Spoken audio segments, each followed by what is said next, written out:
Vatimpana etni pasteur Barbier Christina.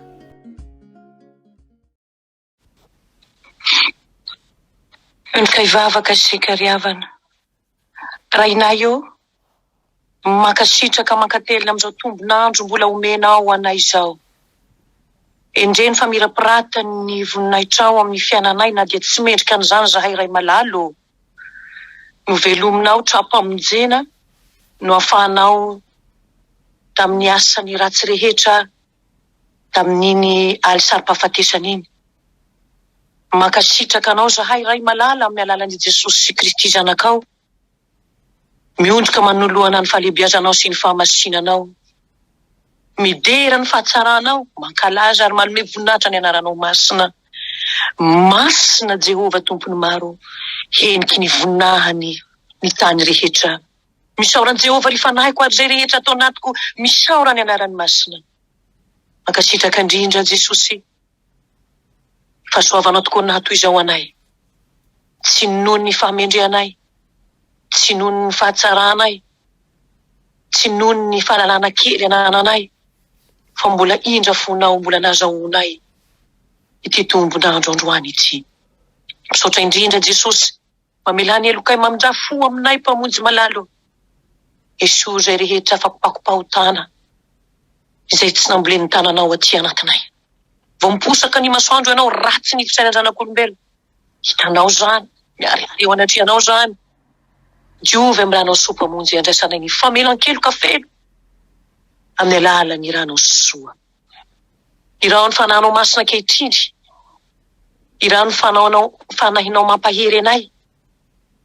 Iraho ny fanahinao ampianatra anay, hanoro lalana anay isanandro mba tsy raparaparay anatin'ny aizina.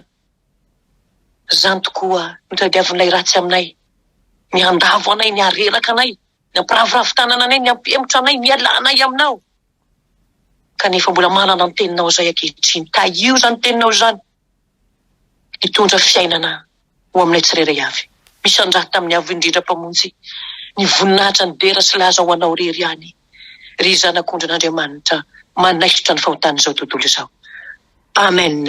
Miarabantsika mianaran'i Jesosy Kristy Tompo avy any Nazareta ry havana, ary dia mbola mpitombona amintsika nanandavany fahasoavana fomba ampiadanana avy amin'Andriamanitra ray amin'ny alalan'i Jesosy Kristy Tompontsika, ary koa ny fampiraisana amin'ny fanahy masina.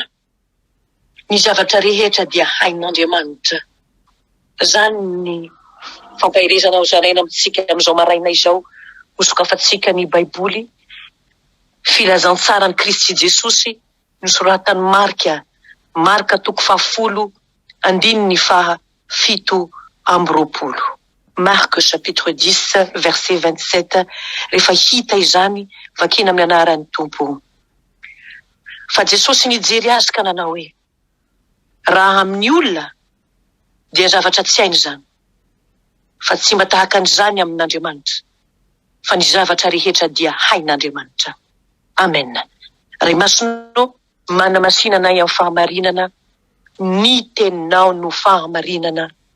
Amen. Zao zanak'olombelona izao ry havana, ny akamaroany zao zanak'olombelona izao, dia fatrapriarea sy miavonavo-kevitra amin'ny mahataranaky ny Adama azy. Navokatra tao am-pony manko ny ahidratsy, izay nafafy ny devoly fahiny hoe, tsy ho fatotsy akory anareo, fa fantatr'Andriamanitra fa amin'izay andro hihinananareo azy, dia hahiratra ny masonareo, ka ho tahaka an'Andriamanitra ianareo, hahalala ny tsara sy ny ratsy. Genesis toko 7:1-4 dia nirearea izy, niavonavonako zany, nefa tena ho tahaka an'Andriamanitra mahay ny zavatra rehetra, eny hatramin'ny famonjena ny fanahiny aza. Tsy azo lavina tokoa fa mahavita zavatra tokoa ny fahaizan'olombelona, raha niara-nofo no jerena.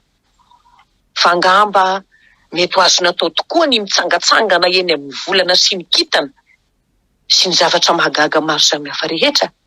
Fa raha ny amin'ny zava-panahy kosa, raha ny amin'ny famonjena, ny amin'ny azahoana fiainana mandrakizay, dia milaza tsotra ny tenin'Andriamanitra fa tsy hain'olombelona na oviana izany, fa Andriamanitra irery ihany no mahay izany.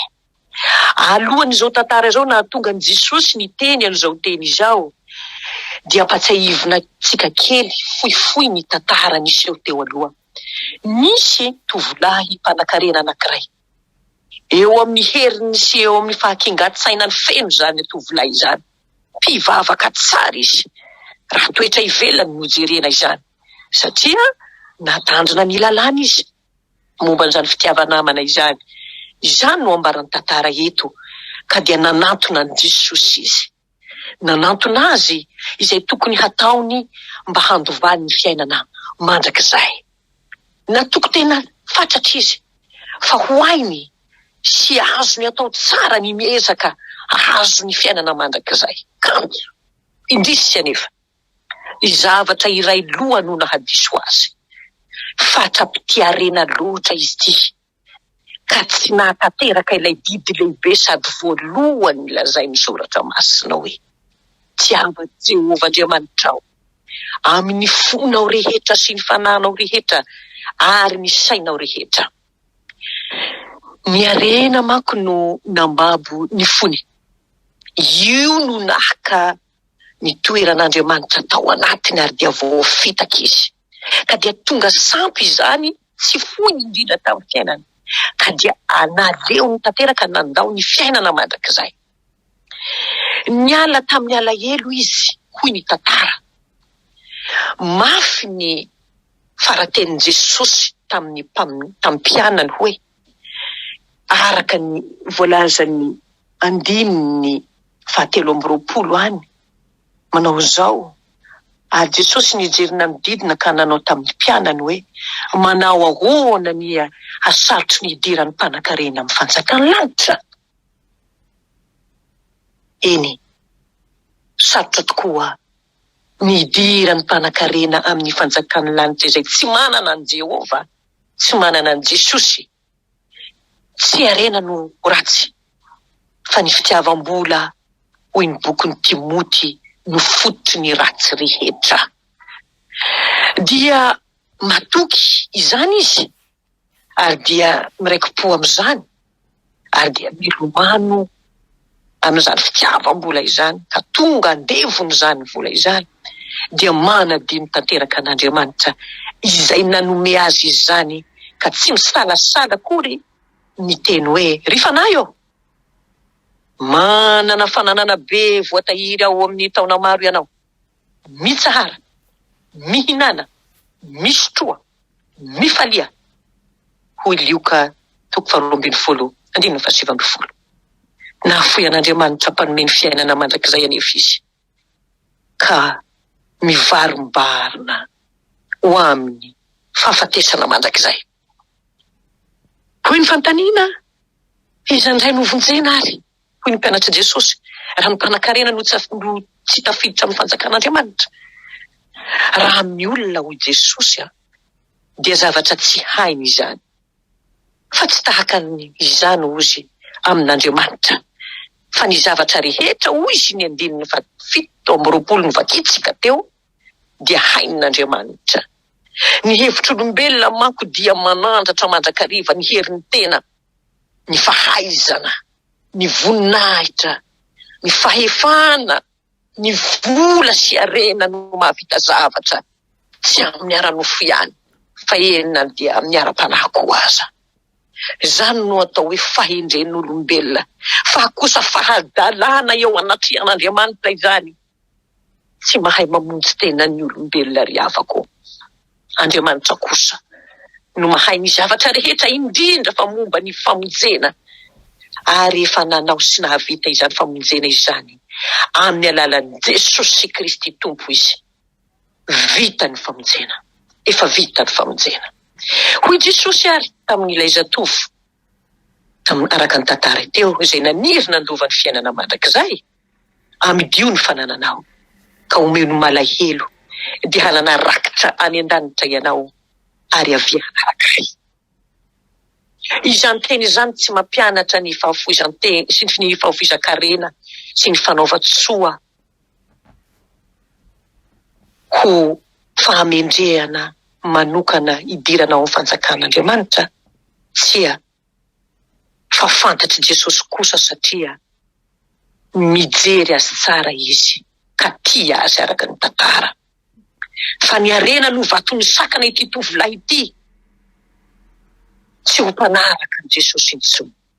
Io no tiany sy tokisany mihoatra noho Andriamanitra ka tsy maintsy alovana tanteraka. Ady asaina mijery an Jesosy sy tarika azy izy. Niraiki-polo ohatra tamin'ny haren'ny tany anefa ity tovolahy ka tsy afaka hisaina sy hikatsaka ny haren'ny lanitra.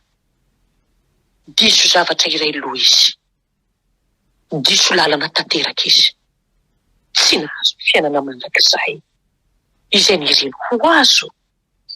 Mampalahelo, tena mampalahelo. Tsy ny harena ihany anefa ankehitriny ry havana malala mihaino ny filazantsara no mety ho vato misakana ny olombelona tsy andovany fiainana mandrakizay.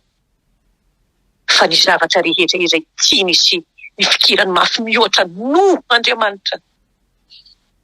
Ohatra, ny fifaliany tany, ny voninahitra sy laza amin'izao fiainana izao, ny fomban-drazana, ny vady aman-janaka, havana sy ray aman-dreny.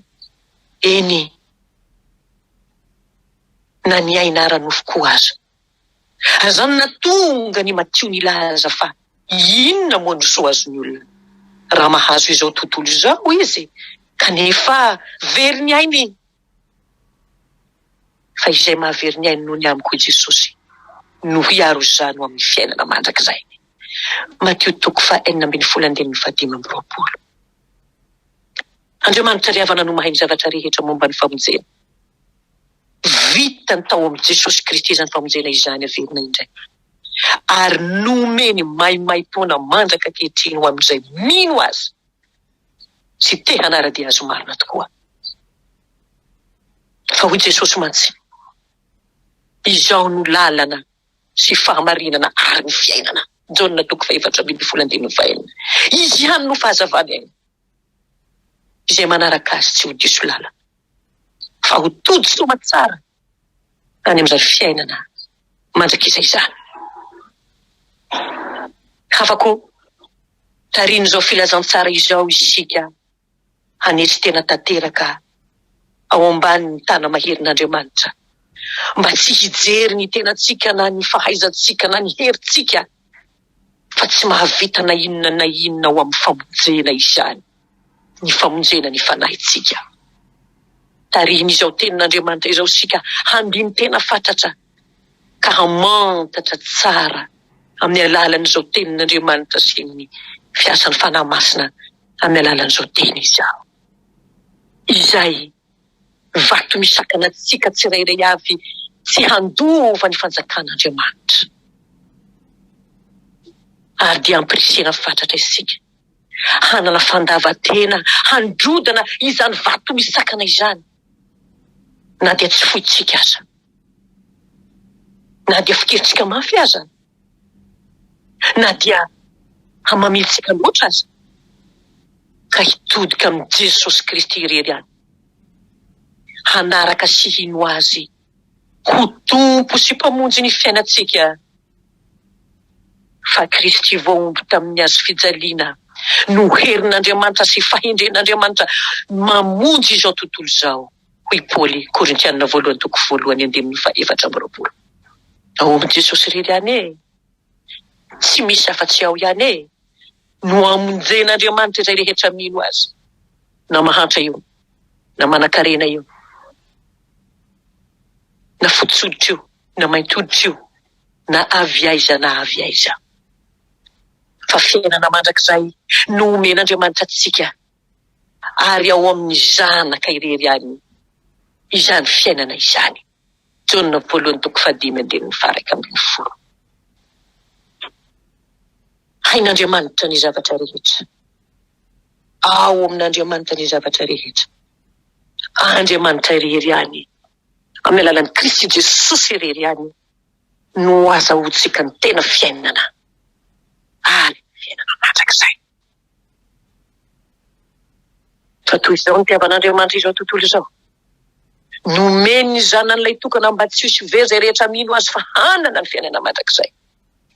Dia nafony ny aininy teo Golgota, nafony ny tenany ho amonjera isanao, ka izay mibanjina ny hazo fijaliana ka mahafoy izao rehetra izao eo am-potry ny hazo fijaliana amin'ny fibebahana marina. Dia iaina koa tsika tahaka ny Abrahama ankehitriny eo an-trahatran'ny Kristy,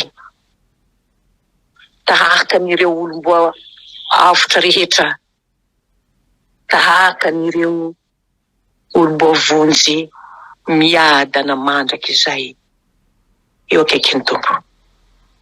Alao hery avako tiatsika ny Tompo, hain'Andriamanitra ny zavatra rehetra, indrindra ny amonjena ny fanahintsika, rombao ny lanitra riavana fahatombotra ny zavatra rehetra. Azy irery ny voninahitra atsika kosa fanarana an'Andriamanitra, fitiavana azy amin'ny fo tsika rehetra, ny fanahintsika rehetra, ny fananantsika rehetra. Dia ho voninahitra n'Andriamanitra rery any ny antom-pisiko sy ny antom-pisinao amin'izao fiainana izao. Andovako ny fiainana mandrakizay sy ny andovako ny fiainana mandrakizay. Misandrata Tompo amin'ny avondrindra ho anao ny voninahitra. Amenna. Ivavaka tsika Tompo. Misaotra Tompo. Misaotra amin'ny teninao mitaonana isan'andro fa zava-poana izao fiainana izao.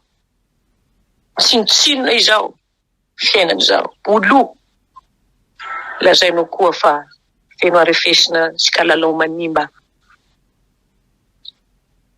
Maharitra mandrakizay dia ny fananana ianao milova tsara indrindra. Manomana anay ho amin'ny fiainana mandrakizay ianao. Dia mampafantatra anay fa zava-poana ny fananana ity rehetrarehetra ity raha tsy ao amin'ny fiainana ianao Jesosy. Kristy Mpanjako, mamondrafo amin'izao tontolo izao tsy mahalala anao Jesosy. Variana amin'ny arena, variana amin'ny fafinaretan'ny nofo, variana amin'ny rendrarendra n'izao tontolo izao Jesosy eny fa na dia kristiana manara-dianao aza. Ko manao atsirambiny amin'izany fanarahana anao izany, moa misy samihafa n'ilay tovolahy va izany? Mivavaka tsara, nanara-dianao ihany, kanefa zavatra tokana no takianao. Dia nandahozany ny zavatra ny tany fa tena hanarahany anao marina tokoa.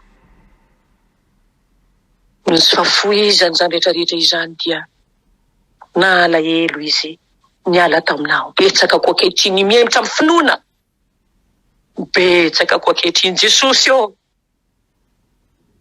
no miala aminao. Satria tsy foy adalana sy ditra ny rendrarendra, ary ihany koa ny fafinaretana izao nofo izao Jesosy Raha ny zanaka no afaka nefa ho ianao dia ho afaka tokoa ianareo. Vonjeo ny olonao Jesosy. Zavatra rehetra dia hainao Andriamanitra. Tsy nomenao fanahoza fa nomenao fanahy mahery mpamonjy foazo izay rehetra izay fa nanara-dianao ka voasimbotry ny izao tontolo izao Jesosy nandao anao tanteraka. Dia vonjeo koa ity izao tontolo izao tsy mahalala anao Tompo, fa tsisy foinao very miasa amin'ny tananao na dia iray aza. Ry ilay mpanafaka, ry ilay mitondra famonjena amin'izao tontolo izao, vonjeo ny olonao. Afao fa ianao irery no manafaka anay. Anompona ianao marina tokoa, itiavana ianao tokoa amin'ny fonay manontolo Andriamanitra, amin'ny herinay manontolo, amin'ny fanananay manontolo. Tsy vitanay izany raha tsy ao ny fanahy masinao, fanampitaridalana, fanahy ny fahazavan-tsaina, fanahy ny fanetretena. Ka hiaraka aminay isan'andro ianao fanahy masino, anitsy ny lalanay, anazava ny fiainanay. Saotra mpamonjy, raiso ny fitahina ny tsodrano ho tononona amin'ny anaran'i Jesosy Kristy, nandresy ny fahafatesana ka hampandresy antsika koa ny fitiavan'Andriamanitra iray, nanomeza ny zanany ilay tokana mba tsisy over zay rehetra mino azy. Jesosy ilay milaza aminao anio fa fitiavana mandrakizay no nitiavako anao, niverenina hoy ianao. Jesosy ry zaza-piodina, ho aminay tsirairay avy izany, ny fahasoavan'i Jesosy Kristy nolazainy tamin'ny mpianany, ampo azy, ampo anao koa ankehitriny ry malalan'i Kristy ny fahasoavan'ny Tompo. Ny fiadanan'i Jesosy mihoatra noho ny fahalalana rehetra hameno ny fosy fanahintsika, dia anatsika amin'ny fanendretena, amin'ny fitiavana marina tokoa an'Andriamanitra ray ao amin'ny Jesosy Kristy Tompo.